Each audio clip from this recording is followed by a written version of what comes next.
It's Friday. It is. Thankfully. Well, how about that? Brand new toolbox. That is a new toolbox. They did something different with the trim on this one. That one's still got the real trim on it. Still got the trim on those right now. Huh.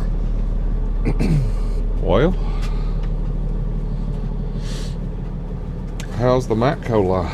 It's been pretty good. We're starting to get notifications of what's going to be at Expo and stuff like that. I noticed some of the distributors are already posting some of the stuff, so it looks like it's going to be a pretty good one. I'm ready to see what's there. We got kind of a sneak peek at some of the new stuff that's going to be there, so cool. I'm excited for it, which that's still a month away, but any good bargains y'all seen so far? Yeah, there's actually going to be some good sales on some stuff. The distributors are just got to take advantage of it, so we'll see how that works. We're going to. We're actually going to try to get a few things in early. We'll see how that goes, but we're going to work towards it anyway. Well, that's good. So this week, what we've been showing is the Borescope. Okay. I know there's several different styles of Borescopes and stuff out there. I like this one due to the fact that it does have the head that goes 180 degrees. The way that I actually hooked this one to my phone is it actually has a cable.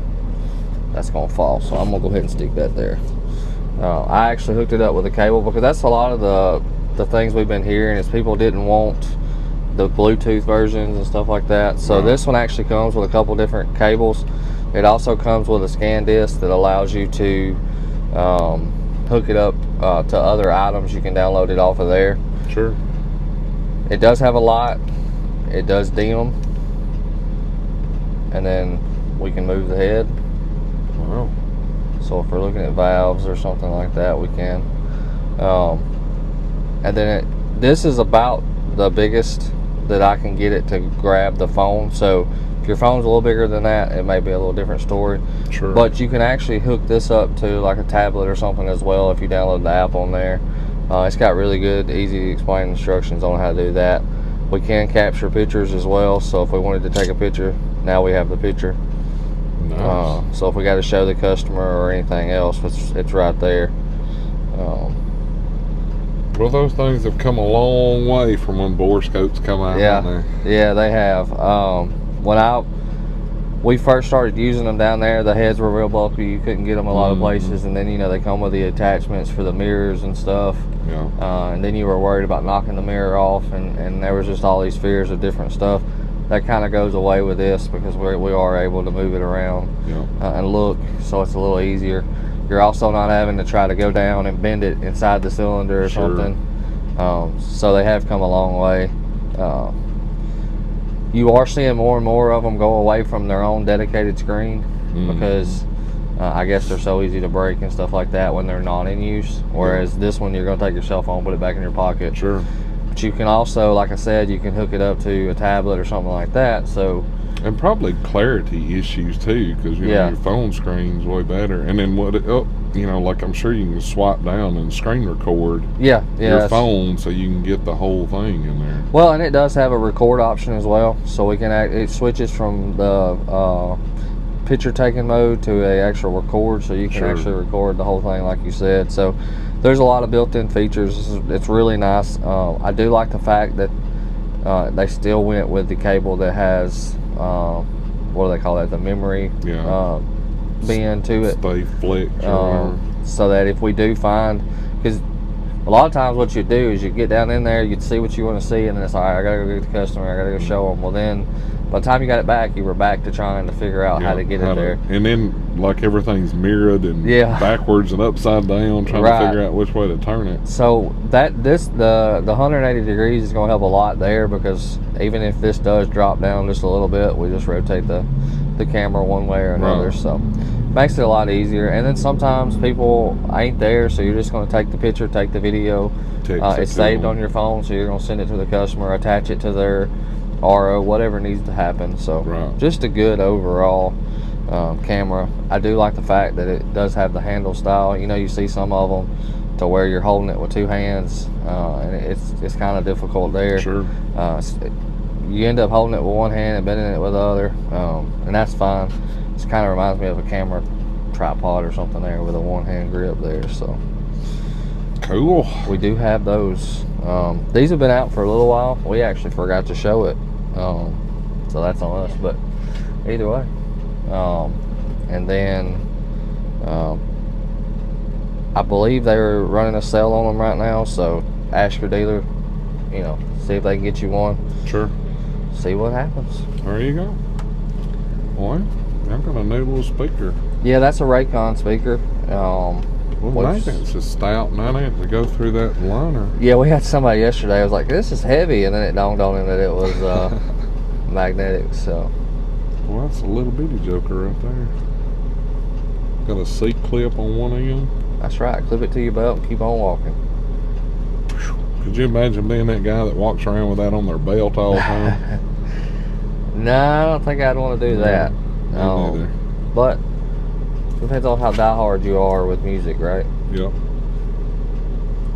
So we actually have... That's a good little set right there. It is, yeah.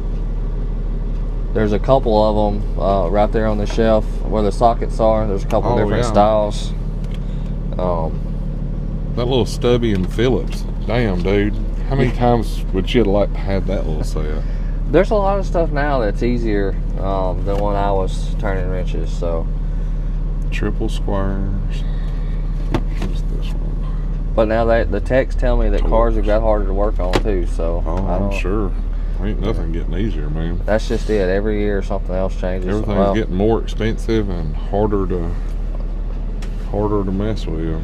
Not even every year. It seems like every couple of months something changes. A new update comes out. A new procedure comes out. And that's the thing with technology. As technology changes, things are going to get harder and harder to diagnose.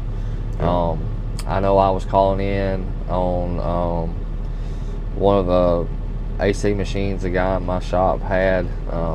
It wasn't even our AC machine. He had bought it previously from one of the parts houses, and I was just trying to help him with it. Sure. And the main thing on that was it's repair, or how did he word it? Repair by replace.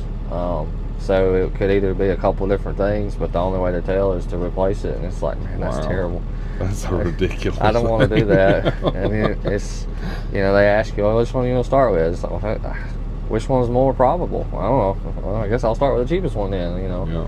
I ain't going to go to the most expensive. Knowing good and well, that ain't going to fix it either. It's always going to be two or three circles. You know, it was like $8 was the first part, and then $300 was the second one, and then the third part, they wouldn't even tell me how expensive it was. So that's a pretty big jump from $8 to $300. Yeah, yeah. But, you know, that's... Luckily, you know, the guy I gotta say that I was talking to was pretty honest. It was a repair tech, and he's like, "Look, just unplug it, plug it back in." And I'm like, "Well, why not? We'll try it." You know. Did it work? Yeah, it worked. It's like, okay, there you go. So I don't know.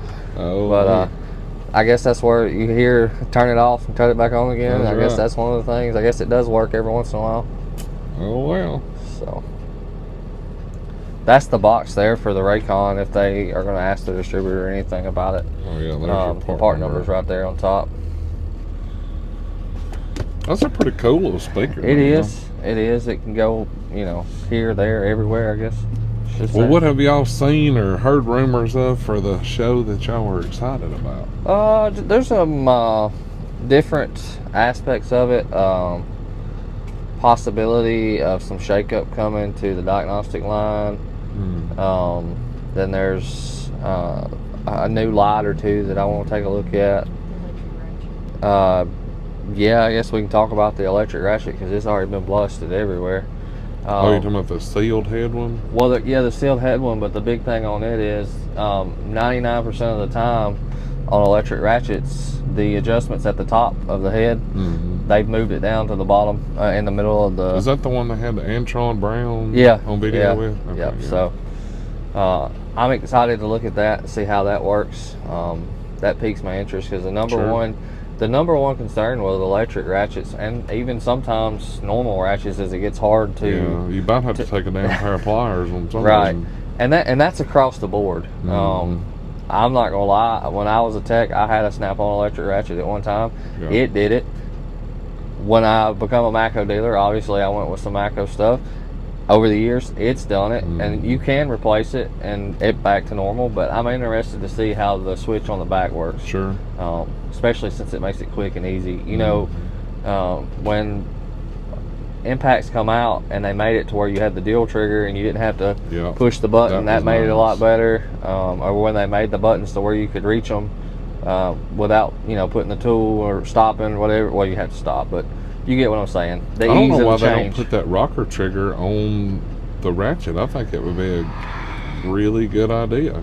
Yeah, I like that idea. Just turn it sideways where you push it to the right and it turns to the right. Because, you know, some people's like, oh, I'll get confused with the snap-on. I've never had a problem with that, but I guess some people... Yeah, I don't know about that. You know, there was, I don't know if it was Craftsman or what it was, a long time ago, that had something like that with a screw gun, one of the straight screw guns. You know, they had that. I think my grandpa had one. I think it would be a good idea. You know, instead of neutral dropping them, you could just keep it simple, stupid, right? Yeah, yeah, I like that. But I don't know. They got a lot of people that design tools, and I'm not one of them. So I just look at them and say if they're good or not. There you go. But I don't think everything's come out of the show. We had a call the other night, and we went over a lot of stuff. There was a lot of interesting new things that, you know, they're kind of a controversial topic right now. There is a lot of new change coming to our 6S line. So I'm interested to see the change there. Sure. Expo's always fun just to get away for a minute and obviously get to see new tools. So there you go. I'm ready for it anyway. Be cool to see what you guys come up with. Alright guys, it's Friday. If you made it to the end of this video, you're officially a free man till tomorrow morning if you have to work on Saturday. So, like always guys, hit that thumbs up. Thanks for watching. Check over for merchandise, cool tools and discount codes down here. If you're not subscribed, take your finger, click that button. Y'all have a great weekend. See ya.